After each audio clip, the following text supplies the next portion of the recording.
ሰላም የምስጋና ቲዩብ ተከታታዮች እንደምን አላችሁ? ዛሬ ከስቱዲዮም ከላይብረሪም ወጣ ብለን የምንገኘው ውጪ ላይ ነው። እንደምታዩት የሚያምር ድባብ ነው ያለው። ክረምት ነው። በጣም ነው ደስ የሚለው። እሱን አየር በዛውም ላሳያችሁ ብዬ ነው። ዛሬ በአንድ ምክንያት ነው ወደ እናንተ የመጣሁት። በዚህ ምስጋና ቲዩብ ላይ አዲስ የምንጀምረው ፕሮግራም አለና እሱን ፕሮግራም ላስተዋውቃችሁ ነው የመጣሁት። ፕሮግራሙ ባለአክሊል ይሰኛል። ባለአክሊል ማለት ማን ነው አክሊሉን የሚወስደው? ማን ነው ወንጌልን የተናገረው? ማን ነው የመሰከረው እንደማለት ነው። ምን ማለት ነው?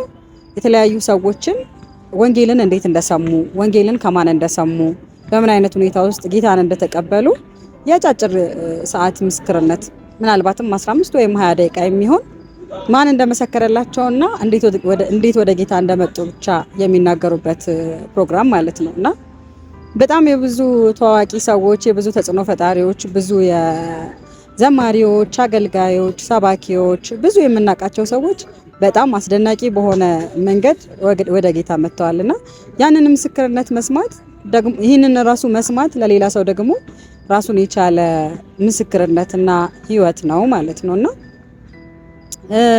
አንድ ታሪክ ልንገራችሁ። በዛው አንድ ሰው እንዴት ጌታን እንዳገኘ ታውቁታላችሁ።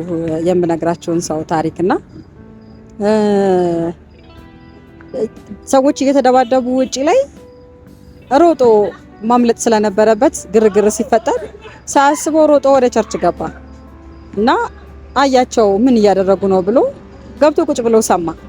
በዛች ሞመንት የሰማው ቃል ነካው እና እንዲወስን አደረገው። በልቡ ውስጥ የእግዚአብሔር ፍቅር በራ ማለት ነው። እና አሁን ይህንን አጋጣሚ እኔ በጣም ነው የምደነቀው። እኔ ሳስበው እደነቃለሁ። ወደፊት ማን እንደሆነ ነግራቸዋለሁ፣ የዚህን ታሪክ ባለቤት። ሌላው አንድን ሰው አገኘሁኝና እንዴት ነው ወንጌልን የሰማኸው? እንዴት ነው ጌታን ያገኘኸው?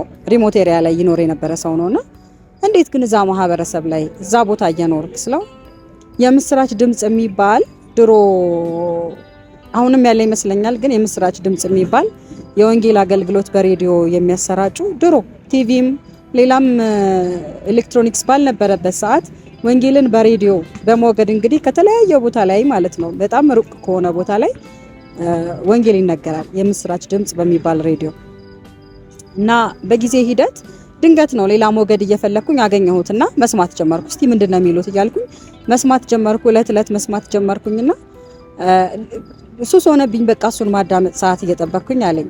ማንም ወንጌልን ሳይነግረው ማንም ቁጭ ብሎ ሳያስተምረው በልቡ እንዲወስንና በዛው በሬዲዮ አገልግሎት ጌታን አግኝቶ ከዛ ደግሞ ወደ ከተማ መጥቶ ወደ ቸርች የገባም ሰው አውቃለሁኝና ምናልባት የሰዎች እንደዚህ አይነት ታሪክ የሰዎች ምስክርነት ለሌላ ሰው ደግሞ የሚያንጽ ሌላውንም መስካሪውንም የሚያበረታታ በዛው ሌላ ታሪክ ደግሞ ልጨምርላችሁ። ታክሲ ውስጥ ቁጭ ብዬ ወንጌል ስርጭት የሚወጡ ሰዎች ሲያወሩ ሲመሰክሩ ሰማቸዋለሁ ዝም ብያለሁ። ከዛ የተናገሩት ንግግር አይምሮ ውስጥ ያቃጭላል፣ በጣም አይምሮ ውስጥ ያቃጭላልና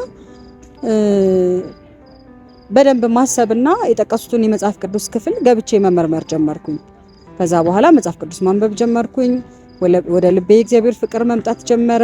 በዛው ወሰንኩኛልና ምናልባት ያ የመሰከረው ጎዳና ላይ የመሰከረው ሰውዬ ምናልባት ላያውቀው ይችላል፣ ግን ደግሞ የዘራው ዘር እንዴት እንደሚበቅል ያው በዚህ ማየት እንችላለን ማለት ነውና ወንጌልን ከመናገር መቦዘን የለብንም። እንበርታ እላለሁ። ፕሮግራሙን በቅርቡ ጠብቁ። አመሰግናለሁ። ተባረኩልኝ። ቻናላችንን ደግሞ ሰብስክራይብ፣ ላይክ እና ሼር እያደረጋችሁ ለብዙ ሰዎች እንዲደርስ እንደምታደርጉልኝ እርግጠኛና ሙሉ እምነት አለኝ። ተባረኩልኝ።